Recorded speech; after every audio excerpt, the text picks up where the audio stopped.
Fleuron de l'industrie agroalimentaire au Congo, les Grands Moulins du Kwilu, société de droit congolais, ont été officiellement inaugurés ce jeudi 20 février par le chef de l'État congolais Denis Sassou Nguesso.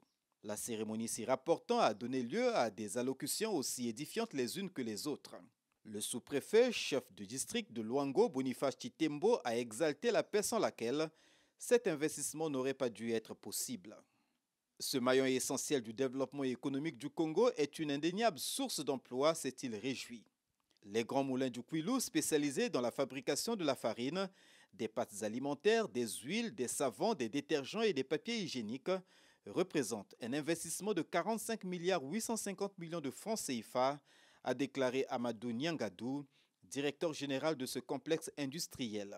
En vue d'assurer l'extension de leur activité, une convention a été signée entre les Grands Moulins du Kwilu et le port autonome de Pointe-Noire, a-t-il ajouté. Le conseil d'administration du port autonome de Pointe-Noire a approuvé le projet de convention fixant les conditions d'occupation, de construction et d'exploitation sur le domaine public portuaire des unités de pré-stockage de céréales et de matières grasses. Ces unités sont pour nous une réponse à l'épineux problème d'éloignement entre les points de réception de nos matières premières et les centres de transformation qui se trouvent ici, à Vindoulou, à plus de 25 km du port autonome de Pointe-Noire. Bouclant la série d'allocutions, le ministre de l'Économie, du Développement industriel et du Portefeuille public a relevé la nécessité de poursuivre les efforts d'industrialisation du Congo. Pour l'instant, l'industrie représente 8% de la richesse nationale et 20% du total des emplois.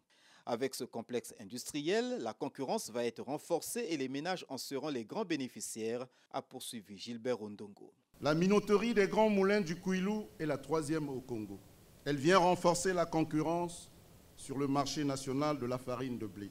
Les produits issus de la farine étant tous de première nécessité, c'est le coût de la vie qui devrait baisser. Après, le président de la République, en sa qualité de grand maître des ordres nationaux, a décoré différentes personnalités dont l'implication dans le développement industriel du Congo est avérée.